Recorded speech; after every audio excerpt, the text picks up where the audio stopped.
آج میں نے پھر وہی خوشبو چولہے پہ جلائی ہے جس میں ماں کی یاد اور اپنے ہاتھوں کی دعا بسی ہے۔ کڑھائی میں تیل گرم ہے جیسے صبح کی پہلی دھوپ ہے۔ السلام علیکم میری پیاری سسٹرز کو میرا پیار بھرا سلام۔ اللہ سے دعا ہے آپ جہاں کہیں بھی ہو خیر و عافیت سے ہوں۔ تو پہلے پیاز بھونی تو سنہری ہوئی جیسے وقت تھم گیا۔ پھر ٹماٹر، ادرک، لہسن کا پیسٹ اور وہ بھاپ جو دل کے اندر اتر گئی، وہ خوشبو، وہ ذائقہ جو دل کے اندر رچ بس گیا۔ ایک ایک کوفتہ جیسے دعا کے موتی گر رہے ہوں۔ میں جانتی ہوں ذائقہ صرف زبان پر نہیں، کبھی کبھی روح میں بھی اتر جاتا ہے۔ سوچا آج کچھ نیا کریں، بچے اور گھر والوں کو خوش کریں۔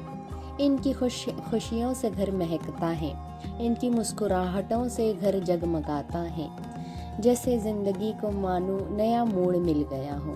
یہ چھوٹی چھوٹی خوشیاں کچھ نیا سبق دے جاتی ہیں زندگی میں۔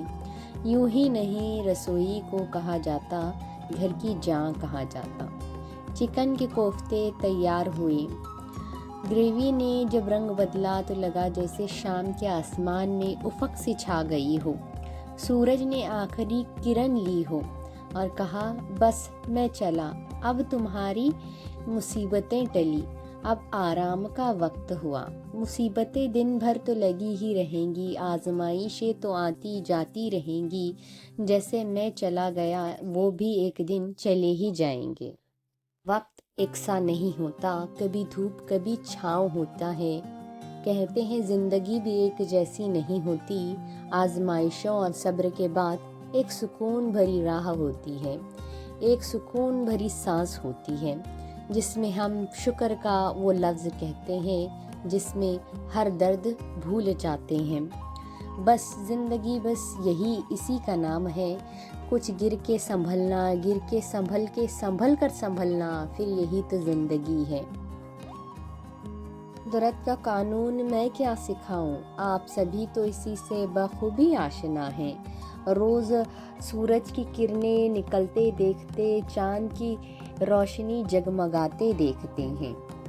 پھر یوں زندگی میں ہم بھی خوشی کے پل دیکھتے ہیں، غم کی راحتیں دیکھتے ہیں، غم کی بارشیں دیکھتے ہیں۔ اب یہ راحتیں، بارشیں، رحمتیں جو ہیں، اسے نہ ہم کچھ کر سکتے ہیں، بس یہ سوچ کر رہ جاتے ہیں کہ یہ بھی ایک دن چلے جائیں گے۔ پلیٹ سجی، بھاپ اٹھی اور میں نے کہا یہ صرف سالن نہیں، یہ ایک کہانی ہے وہ ایک عورت کی جو ہر دن ذائقے میں محبت کو گھولتی ہے، ہر نیا رنگ اس کو دیتی ہے، کبھی لال، کبھی پیلا، ہرا، نیلا، نہ جانے مختلف کھانوں سے ہمارے ٹیبل کو سجاتی ہے، دسترخواں کے رنگوں میں اپنی خوشیوں کے رنگ بکھیرتی ہے، اپنی مسکراہٹوں سے گھر کو سنوارتی ہے، اپنی محنتوں سے گھر کو بناتی ہے۔ ہم وہ عورت ہیں جس سے اللہ نے اتنا بڑا مقام دیا، کہیں پہ بھی چلے جاؤ بنا ہمارے نہ کوئی رہا، چھوٹا ہو یا بڑا ہو، ہر چیز میں ہم یاد آتی ہیں، پل بھر میں مسکراتی ہیں تو پل بھر میں ہی بدل جاتی ہیں، غصہ پل بھر کا ہوتا ہے، دوسرے ہی پل محبت سے ہم جگمگاتی ہیں، اور پھر جیسے کہانی اور دوسرا نیا سبق بن جاتی ہے۔ یہ دیکھیے یہاں پہ بھی کچھ کہانی ایسی ہی بن رہی ہے، کچھ آپ سے باتیں کرتے کرتے یوں پھر لگا جیسے کچھ نئی داستاں بن رہی ہے، یوں زندگی ہی بھی بیت جانے لگی ہے، صبح ہونے لگی، رات ڈھلنے لگی، کہنے کو بہت کچھ ہے کہنا، مگر اس وقت آپ سے کیا سنانا، وقت کم ہے، وقت تو نکلتا ہی رہے گا۔ سوچا تھوڑی نظم ہی گا لیں ہماری رسوئی کی۔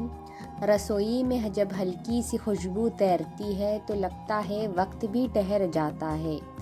آج میری ہتھیلیوں نے بنایا ہے چکن کے کوفتے، جی یہ مٹن کے کوفتے بھی ہو سکتے ہیں۔ پیار سے، صبر سے اور سواد سے سجے ہوئے۔ میں نے پیاز کاٹی، آنکھوں میں پانی آیا، پر دل سکون بھرا تھا، کیونکہ ہر آنسو کا ایک سواد آیا تھا، اور ہر سواد کی ایک اپنی کہانی تھی۔ ٹماٹر کا رنگ جب گریوی میں گھلتا ہے تو لگتا ہے جیسے شام ڈھل رہی ہو کسی کچن کے آنگن میں۔ کھوپرا، ادرک، لہسن سب نے مل کر ایک دعا سی مہک سی بنا دی، ایک جان ہو کر اس کو الگ ہی رخ دے دیا۔ رنگت ایسی کھلی جیسے دیکھنے والے پرسکون ہو گئے، واہ آج کیا بنا ہے۔ دھیرے دھیرے کڑھائی میں ابلتا کوفتہ جیسے کوئی دل کی بات دھیرے سے کہہ رہا ہو۔ تیل میں جب پہلی بار تڑکا گرا تو لگا جیسے خوشی نے آواز دی ہو، چلو آج کچھ سپنا پکاتے ہیں، اور چلو آج کچھ نیا بناتے ہیں۔ وہی بورنگ کھانے کو کچھ لطف اندوز بناتے ہیں۔ رسوئی میں میرے لیے صرف ایک جگہ نہیں ہے، یہ ایک احساس ہے۔ رسوئی میرے لیے ایک جگہ نہیں ہے، وہ ایک احساس ہے، جہاں ہر معاملے کی خوشبو میں یادیں بسی ہیں، اور ہر برتن کی کھنک میں اپنا پن کی آواز چھپی ہے۔ کبھی امی سی ہنسی، کبھی دادی کی ریسیپی، ہر کوئی میں کوئی کہانی بسی ہوئی ہے۔ کوفتے کے پکتے ہی لگتا ہے گھر کی دیواریں بھی مہک اٹھی ہیں۔ اسی کے ساتھ ملتے ہیں نیکسٹ ولاگ میں۔ اللہ حافظ۔